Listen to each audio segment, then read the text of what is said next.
sfințească-se numele Tău, vie împărăția Ta, facă-se voia Ta, precum în cer, așa și pe pământ. Pâinea noastră cea de toate zilele, dă-ne nouă astăzi și iartă nouă greșelile noastre, precum și noi iertăm greșiților noștri.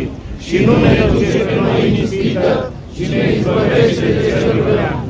Căci a Ta este împărăția și puterea și slava, a Tatălui și a Fiului și a Sfântului Duh, acum și pururea și în vecii vecilor.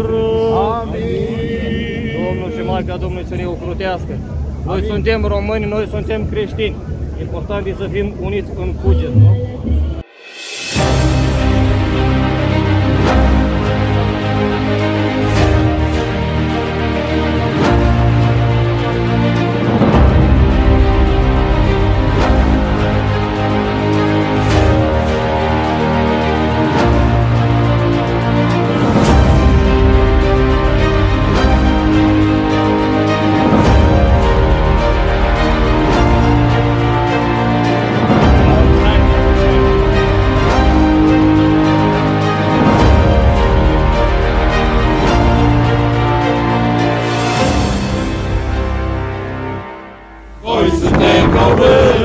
Noi suntem români, noi suntem aici pe veci stăpâni.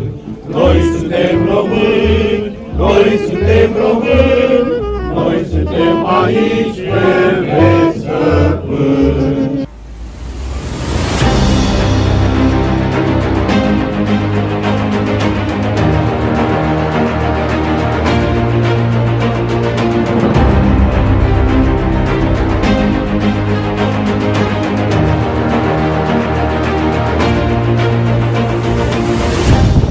Adevărat, care nu s-a vândut, cinste lui.